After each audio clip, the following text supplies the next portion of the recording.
the only reason I did this film was because of Tarsem. I think the way he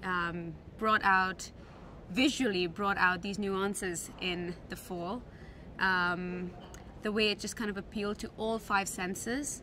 I knew that this film was going to be done in a very similar way. Obviously, it's not going to be shot in locations as beautiful as the fall. It was all shot in a studio. But that was precisely the reason why I decided to do this film.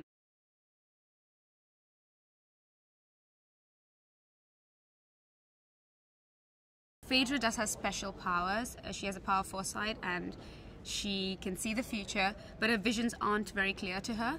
So it kind of leaves her in doubt many a times. And I think the fact that she does get this vision about Theseus but doesn't completely trust him says a lot about her not really knowing what the vision really means. So it's only as things progress that she gets to know that he is the guy who's really going to save, you know, Helenus and save the people.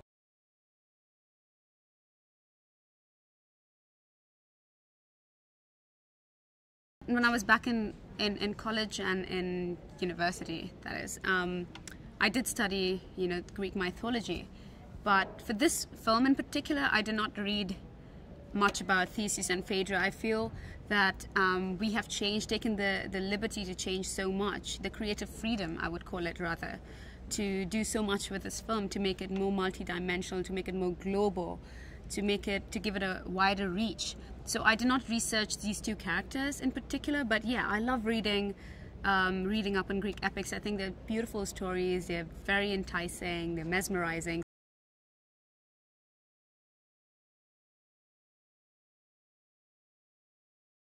My favorite scene would be when I'm praying with my priestesses in the waterhole, and we're kind of not just praying, but we're enticing the soldiers as well to come in and get us, but what we're actually going to do is kill them. No, I'm not going to kill them, but the remaining three are going to kill them.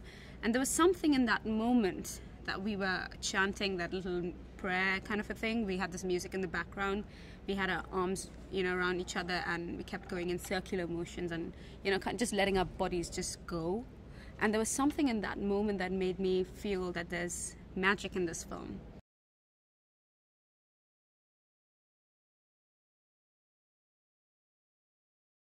He was really patient, very encouraging, and most importantly was open to suggestions, which sometimes directors may or may not be. But he gave not just himself, but the actors around him as well, creative license to do what they wanted with the lines, as long as, you know, it made sense.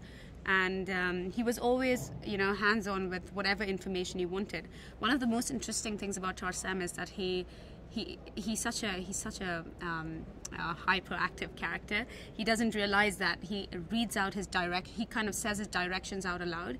So he keeps saying things about what the camera is meant to be, how the light's meant to be, you know, placed in what direction, and the rigging and all of it. He's saying it out aloud, but he doesn't realize how helpful it is for actors, because while he's talking about it, an alert actor would pick up his directions and would try to maneuver their body language to favor, you know, the camera and to favor what is being done at that point in time.